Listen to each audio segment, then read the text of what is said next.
Ay, nako. Daming gutom. Ito po ang kakainin ko po ngayon. At anong oras na po? Alas 4 pasado na po. Ito po. Palit po, mataka. 4:47 na po. Galing po akong office. Para ibigay itong letter. Kasi yung letter. Itong letter. Ano kaya ang laman nito? Kaso wala yung pinuntahan ko. Kaya dumaan ako ng McDo, gutom. Naghintay ng 3 oras. Ito pong kakainin ko ngayon. At ito po ako. Wait lang po, ayusin ko po yung video para maayos yung video. Hi, Mi. Hintayin mo kami, ah. Paso di.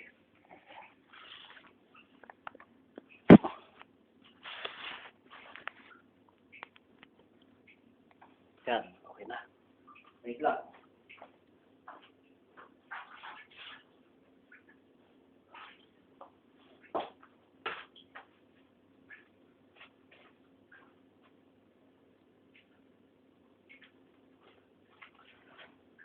Okay, simulan ng gera. Tapos na ito. Tayong gutom. Big Mac po. McDo. Mi, kain tayo. I love you, Mi.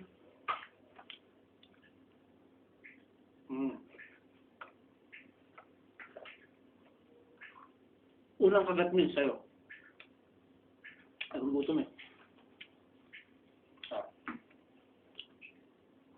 Kaya natin ready. Bilis bag. Sobrang na tayo agad. May emergency tayo. Ito yung price. Burger, price. Para McDo. Drinks nila. Puro yelo. Dami yelo.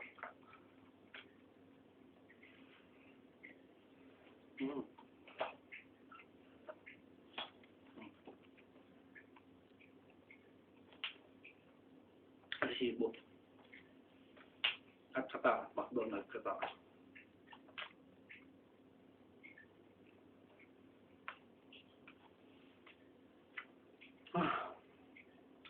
Dahil pagod. Grabe. Naghintay ako sa office sa loob ng 3 oras. Wala ko na pala, babalik pa ako ng 6:30. Mag-alasing ko pala, babalik pa ako mamaya. Wala pa akong tulog. Ay, nako. Daming gutom.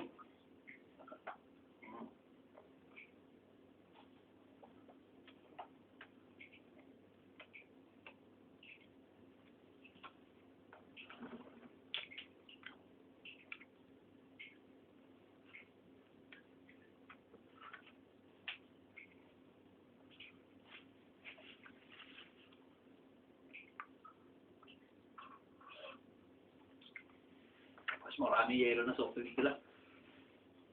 Okay, naman sa soft drinks. Ay, sarap.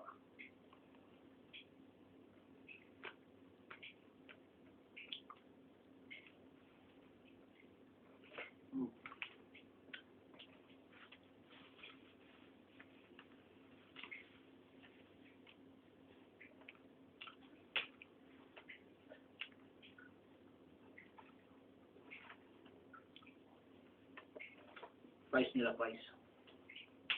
Parang gusto mo ito ako. Ayan. Okay, tama na yung video. Upload ko na yan. Bye, Mi. I love you. I love you, Mi. Mwah. Mahal na mahal kita, Mi. Okay? Ikaw lang ang mamahalin ko. Kuwapak! Sige na, bye-bye na. Mamaya na lang ulit. Okay? Ba't uubusin ko muna to? Dahil kong gutom eh. Bye-bye.